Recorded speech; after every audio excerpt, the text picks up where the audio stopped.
데이비드 원장입니다. 내일 모레면 저희가 프레젠테이션 데이를 갖습니다. 파닉스 반이나 스마트 잉글리시 컨버세이션 반들은 해당 사항이 없는데요. 프레젠테이션 반들은 이번 코로나를 오랫동안 쉰 이후에 오는 프레젠테이션이기 때문에 아이들이 많이 긴장을 하는 것 같습니다. 그래서 제가 오랜만에 프레젠테이션은 이렇게 하는 거다 라고 안내를 드리고요. 그 다음에 아이들이 어려워한다, 힘들다, 그 다음에 많이 부담을 느낀다, 이렇게 가정 내에서 걱정이 많으실 텐데 그런 부분들 걱정을 좀 덜어두셔도 된다라는 의미에서 영상을 준비했으니까요. 한번 가볍게 보시고 앞으로 우리 아이가 이렇게 프레젠테이션 스킬이 늘어가겠구나라는 미래지향적으로 봐주시면 감사하겠습니다.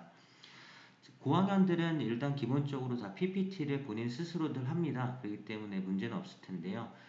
좀 경험이 없거나 아직은 2학년, 3학년, 4학년 때 PPT를 조금 서툴게 할 수 있는 아이들은요.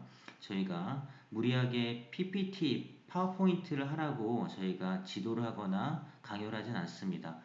본인이 편한 방식대로 스케치북에다가 일단은 트라이 한번 해보고요. 그런 다음에 따로 시간이 있거나 아니면 그 다음번에 친구들이 PPT를 하는 걸 보니까 생각보다 그렇게 화려하지 않네, 괜찮대, 나도 할 수 있네, 이 정도의 자신감을 얻게 된다면 그 이후에 순차적으로 파워포인트에 도전하는 것도 나쁘지 않습니다. 그래서 뭐 스케치북에 하니까 너 프레젠테이션이 좀 안 좋다, 뭐 그런 건 절대 없고요.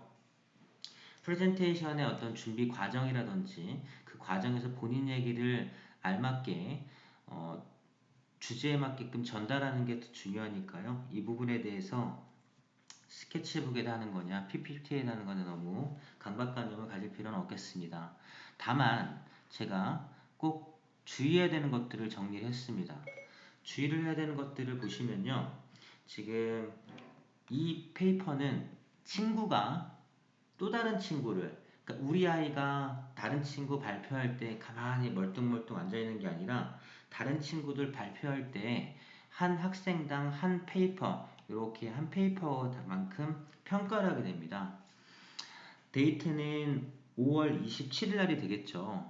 그래서 5월 27일 날에 앞에 나오는 학생의 이름을 쓰고 그 다음에 그 친구가 목소리의 크기는 어떠한지, 인토네이션은 어떠한지, 중간중간에 너무 빨리 얘기하지 않고 포즈는 잘 멈췄다가 가고 하는 거는 잘 했는지, 아이 컨택트는 어땠는지, 자신감 있게 했는지, 아니면 적절하게 몸짓을 섞어가면서 발표를 했는지에 대해서 우리 아이가 다른 친구들을 평가를 합니다. 마찬가지로 우리 아이가 앞에 나가서 발표를 할 때는요, 다른 친구들이 우리 아이를 이렇게 평가를 해줍니다. 간혹 질문을 합니다. 일부러 짓궂게 평가를 엉망으로 하는 거 아닌가요? 실제로 해보면요, 그렇지 않고요. 대단히 진지하게 아이들이 임합니다. 이거는 왜 하는 걸까요? 평가를 항상 당하는 입장에서만 아이들이 성장을 하기 때문에 평가를 하는 입장에서 주체적으로 한번 생각해 보라는 걸 의미해서 준비해 봤습니다. 그러면 저 친구가 지금 목소리가 작네. 그러면 그 기준이 나한테 들어오면 나는 목소리를 좀 크게 해야지 라고 연습을 할 수 있는 거고, 그 다음에 내가 미처 파악하지 못했었던 내가 아이 컨택트가 좀 떨어지네, 좀 잘 못하네 라고 내가 평가를 받으면 속상해할 것이 아니라 다음 달에 있을 프레젠테이션에는 내가 아이 컨택트를 잘 해야지 라고 스스로 생각하고 준비를 하는 게 필요하다는 얘기죠. 물론 선생님도 이 페이퍼와 마찬가지로 선생님만의 페이퍼를 준비합니다. 한번 보시겠습니다. 이게 선생님들이 쓰는 프로세스 체크리스트인데요. 보시면 연도별로 되어 있습니다. 올해는 코로나 때문에 3월달, 4월달이 좀 빠져 있는데요. 보시면은 이번 달 5월달 기준으로 보겠습니다. 학생 이름 쓰고요. 그 다음에 클래스에 해당되는 거 쓰겠죠. 그런 다음에 학생별로 한 시트를 쓰니까요. 자, 이번 달에 보면 선생님이 누구고 이 아이의 라우드 보이스, 목소리 성향이 어떠하고 인토네이션은 어떻고, 포즈, 아이 컨택트, 컨피던스, 제스처, PPT의 구성은 어땠고, 라이팅, 글의 구성은 어땠는지에 대해서 전반적으로 판단을 하고요. 그런 다음에 솔루션을 제기합니다.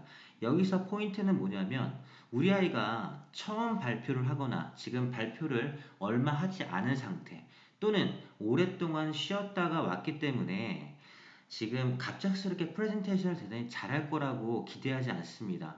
하지만 시간이 지나면서 나아지고 교정이 되고 점차적으로 늘어가야 되는 게 목표이기 때문에 이번 달에 이 많은 것들에 대해서 모든 것을 완벽하게 하라는 것이 아니라요. 이번 달에 유독 우리 아이가 목소리가 자신감이 없어서 조금 약간 낮다, 목소리가 좀 크게 안 나온다 하면 저희는 이번 달에 라우드 보이스만 한번 체크해서 한번 열심히 해보자 라고 하겠습니다.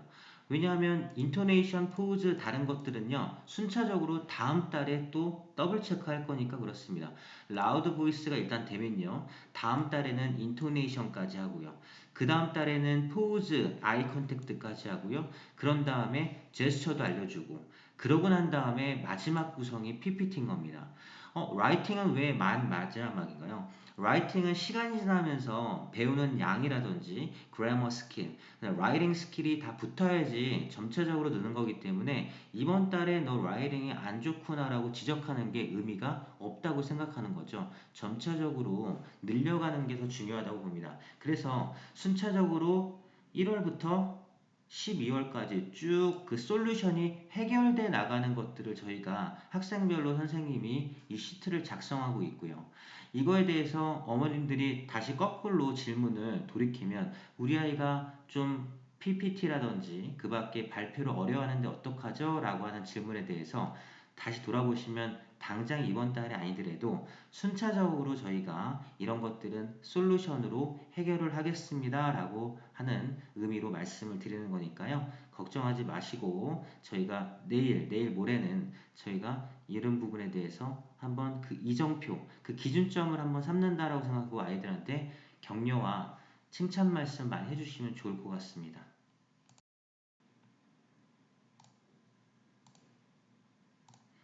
그래서 제가 프레젠테이션 주제 발표 시에 꼭 하지 말아야 되는 것들에 대해서 좀 정리를 해봤거든요. 혹시라도 이런 것들에 대해서 아이가 한다고 그러면 꼭 바로 확인하신 다음에 스톱 시킨 다음에 저희한테 알려주시고 아이도 그 상태로 보내주셔야 저희가 교정을 합니다. 아이들은 이런 것들에 대해서 자꾸 알려주더라도요. 편한 방식으로 하기 때문에 한 번 얘기해서는 될 것 같지는 않아요. 그렇다고 그러면은 계속적으로 지속적으로 교육이 좀 필요할 거라고 말씀을 드리고요. 첫 번째가 한글로 다 써놓고 영어로 바꾸는 방식입니다. 즉 치환식으로 영장문하는 방식인데요. 이게 쉬운 문장이라든지 아주 짧은 글들은 크게 문제는 없어 보여요. 그런데 영어식으로 자꾸 쓰고 영어식으로 말하고 영어식으로 표현하는 거를 저희가 하고 있는데 자꾸 한글로 이쁘게 써놓고 영어로 바꾸면 한글을 영어가 모두 100% 이렇게 표현할 수 있는 방식이 있을 수도 있고 없을 수도 있거든요. 그럴 때 아이들이 적절한 영어를 어떻게 쓸지 몰라서 당황을 합니다. 이런 것들이 몸에 배면 자꾸 펜도 안 나가고 말도 못하게 되는 어떤 장벽이 되겠죠. 그래서 저희가 괜찮다. 영어로 쓰지 말고 머릿속에서 구상을 하는 건 괜찮지만 생각나는 걸 그대로 영어로 빨리 한번 던져보자 라고 수업을 합니다. 그렇기 때문에 치환식으로 영장문하는 방식을 혹시라도 아이가 한다면 그런 것들은 바로 저희한테 얘기해 주시고 아이한테도 꼭 그 부분은 별도 지도를 해 주셔야 될 것 같습니다. 두 번째는요, 배우지 않은 영문법에 집착하는 모습입니다. 왜냐하면 글이란 게 배우지 않은 영문법을 써야 되는 글일 수도 있잖아요. 하지만 저희가 이런 거에 대해서 괜찮아 라고 항상 얘기하고 no problem, 문제 없다라고 얘기를 합니다. 왜냐하면 앞으로 배울 내용이지 지금 배우지 않았는 걸 저희가 막 고치거나 너 잘못했어, 이건 잘못된 거야 라고 하지 않거든요. 그러니까 아이들이 배운 내용 내에서 충분히 활용을 해서 쓰고 설령 그 과정에서 문법적으로 오류나 잘못된 것이 있다고 하더라도요. 저희가 그걸 틀렸다고 하지 않습니다. 왜냐하면 그건 그거대로 의미 전달은 될 거니까요. 하지만 다음 달, 다다음 달 그 다다음 달에는요, 또 관련된 문법 스킬을 계속적으로 누적해서 배울 것이니까 그때서는 또 배운 범위 내에서는 저희가 고치고 아이도 거기에 대해서 잘 얘기하는 걸 체크는 해야 되겠죠. 하지만 배우지 않은 영문법에 대해서 찾아보거나 집착하는 모습은 옳지 않습니다. 세 번째는요, 스크립트나 대본의 작성에 있어서 타인에게 엄마나 아빠나 형, 누나, 뭐 이모, 고모 모든 다른 사람들한테 절대적으로 의존하는 모습은 좋지는 않은 것 같아요. 왜냐하면 수업 시간에 충분히 한다고 생각하고 보냅니다. 그런데 이거를 아이가 다르게 프레젠테이션 좀 더 거창해야 돼. 이렇게 하면 안 될 것 같아 라고 생각하는 게 제 경험상 아이들이 이렇게 생각을 하거든요. 왜냐하면 수업 시간에 한 건 수업 시간이고 프레젠테이션을 프레젠테이션에 따로 생각하는 이 잘못된 버릇이 있는 것 같아요. 하지만 수업 시간에 했던 것들을 잘 정리를 해서 수업 시간에 선생님하고 얘기 나왔던 영어 스피킹과 월북에 써봤던 연습 문장들을 잘 정리를 해서 본인에 맞는 걸로 그냥 얘기를 하라고 하는 게 프레젠테이션 주제 발표입니다. 그렇기 때문에 절대 타인에게 절대적 의존을 하지 말고요. 본인 스스로 할 수 있도록 저희가 수업을 1차적으로 하는데 만약에 어려워하거나 힘들고 그리고 너무 의존적으로 한다는 모습이 보이면 그건 역시 아이한테 나무라지 마시고 저한테 알려주시기 바랍니다. 이해되시죠? 그리고 어, 도와주는 데 있어서 어디까지 도와주지 말아야 되나요? 어디까지 도와줘야 되나요? 라는 질문도 제가 많이 받는데요. 아이가 구성하는 거, 어떤 주제에 대해서 얘기할까라는 얘기는 많이 활발하게 얘기 도와주셔도 좋을 것 같아요. 하지만 주제가 설정이 됐고, 그 다음에 도입 부분, 그 다음에 본문, 바디, 그 다음에 마지막 결론, 컨클루전까지 됐으면 그 다음부터는 굳이 안 도와주셔도 아이 스스로 거기에서 부족하면 부족한 대로 넘치면 넘치는 대로 아이가 스스로 준비해보고 그 과정에서 선생님하고 같이 준비하는 게 더 좋은 방식이라고 생각합니다. 그 다음 맨 마지막은 절대 하면 안 되는 건데요. 진짜로 가장 제가 꼽는 것 중에 하나가 번역기 사용입니다.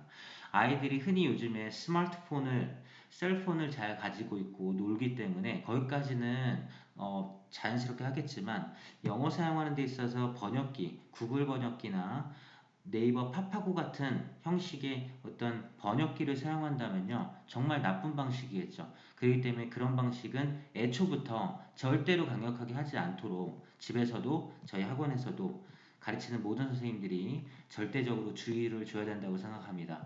번역기 사용은 나쁘고요. 번역기 사용을 한다 하면 이렇게 올바른 내가 의도하는 바를 잘 이 번역기가 표현하지도 못하고요. 그렇기 때문에 번역기 사용은 꼭 하지 말아야 되겠습니다.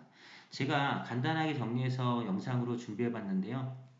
물론 전달해 드릴 건 많습니다. 하지만 이번 수요일, 내일 모레 저희가 이 부분에 대해서 준비하는 과정에 있어서 혹시라도 가정 내에서 아이가 너무 어려워한다든지 아니면 너무 부담스러워하고 자꾸 이렇게 물어보는 게 너무 지나치다고 생각이 드시면 이 방식을 한번 생각해 보시고요.